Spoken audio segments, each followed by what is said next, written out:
Hi guys. Okay, third video for the installment, bit of a free speak here.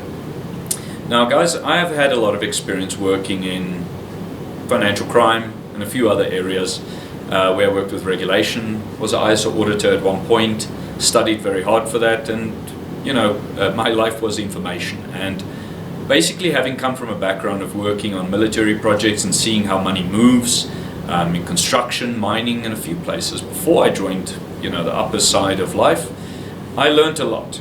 And I got to see how things work with politicians, where money moves to, where it comes from, where it goes to, and how much corruption actually is in this country, with the biggest names to the smallest people. And then you can see for yourself how unfair things are, and how people are locked out of opportunities in business, because even amongst the white people, let's be clear, we have more traitors there than anywhere else.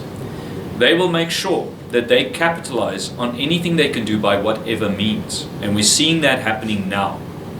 So I don't want to harp on too much about the information and things I've worked with, the things I've seen, and the things I know. Like for instance, when I told you about the alerts that came out for genocide, where Americans were asked to leave South Africa with immediate effect.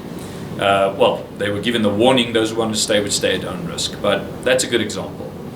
Now, when we look at what's happening now, you're getting these pasty white little teen looking things, and I will call them that are taking advantage of people's suffering, being very liberal because they see the opportunity to make money and get fandom off of it. 10 to 1, this isn't even their real beliefs.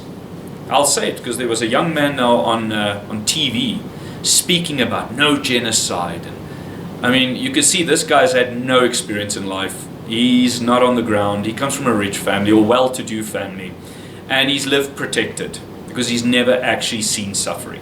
Never. I can't say how a pasty little guy like that would ever know what suffering looks like for the people on the ground. This is one of those self-hating, hating his own race types. And I mean, again, how can you trust someone like that? If they don't even trust their own people or themselves, as a matter of fact, how the heck can you trust anyone else? And if you look at what's happened, you realize that there are people that will take this opportunity to milk it for what it is, make a lot of money, or become popular. Just for what? A narrative? Not even the truth? There's this girl that also spoke online about no genocide, white supremacy, all this crazy stuff. She sounds like a liberal American, but she's South African. And she lives in Minnesota, of all things. This little bombshell thinking she knows what suffering is. But she comes from a rich family. She comes from South Africa, and she's left for America. I mean, come on. How much more hypocritical can you get from these people? Why would we trust any one of those people who live in these secure states, never have to see madness? All they do is watch the news. They take information from their friends who are very creative and liberal, and nobody wants to acknowledge the truth. I mean, these kids, these people, because they act like kids, even though they're adults, they act like angsty teens with an agenda. They have never actually seen what it looks like when you open a container with girls and boys in it being trafficked. Okay? They never have seen what it looks like, for instance, in the West Strand, where white people are being subjugated to prostituting out their own kids to make money, and then they sell the babies for money to Nigerians, Somalians, whoever wants them. People don't look at this reality. And I mean, that's the ugly side of the story, and that's not even the full story.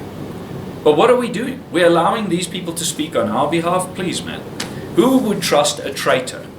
Let's be honest, as in the old Greek days, if there were soldiers that defaulted, or defected, in other words, and went to the other side, the rulers that side would make sure they get rid of them after getting information out of them, after having used them.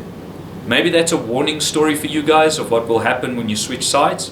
Because do you think they'll not discriminate against you once everybody's gone?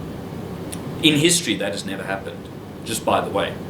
Throughout time, every time traitors have defected, spoken out against their own people, in the end, they became the victims of the very things they said they were fighting.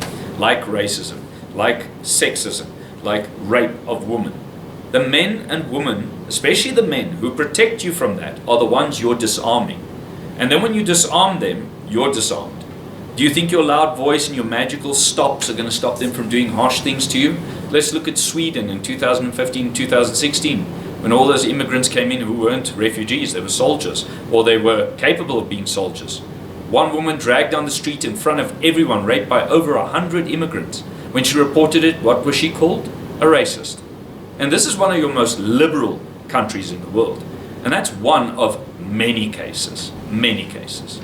Again, I come down to it and I say to all of you, do not think that because you're doing this thing about speaking against people and standing up against your own, that you are going to be some kind of hero. You're an idiot. You don't know what you're talking about. You don't have close to enough experience to understand what's going on. You're just following news, YouTube, whatever you want. You've never been on the ground with experience. But like many liberal types do, they will take fake videos or some compassionate videos to show that they're giving out blankets to those who are cold, or say they've been there. And I've seen that many times, where people just make themselves look good in the media. They do it once or twice, and now you think that's the rest of your life. No. The real heroes and heroines are the ones constantly doing it every day, and their voices are unheard. Because let me tell you what happens to them. Now we had recent cases again. There were donations for food. These people went to their communities, white squatter camps, destitute communities. What happened to those women? They were raped and beaten, and their food was taken. The white squatter camps were raided by these black guys who I don't have a clue who they are, but they came in, they stole all the food, and they left them. And again, the sentiment was, you people don't deserve this. But you'll never hear these idiotic white kids, people, whatever the hell you want to call them, because they're not even human by the standard they go on, seeing as they believe in this non-white human theory. For you it applies, not for us who are trying to fight for all humans. What do you think is going to happen when you keep on spewing this rhetoric? More people are going to die on both sides, on all sides. Peace will never be achieved. You have to be able to coexist peacefully, understanding why you are here on this planet. If you're going to live like by the very savage rules of nature, then very well, then everybody should be equal and everybody should be able to fight each other and kill each other. We go back to the Stone Age. This is what all of you are missing. Let's stop fear-mongering and let's tell the truth, because there are people living in real fear who are not fear-mongering. They're fighting for their family's sakes to survive. What are you doing to help? What are you doing to stop this? So even if you don't believe in this genocide and you say it's all white supremacy, what are you doing to help the destitute communities? Absolutely nothing. But you can do something. You can prove you have a soul and that you're not just pulling in millions of views to make yourself money and popular, like what many of you are doing now, speaking out against this. True, ugly opportunists operate the way you people do. You have no humanity. You would cheer for a baby being slaughtered in a coliseum if we said that that baby was racist. That's how bad things have gotten, and you can take my word for it. I pray that we change our ways, and I pray that we help each other going forward instead of killing each other.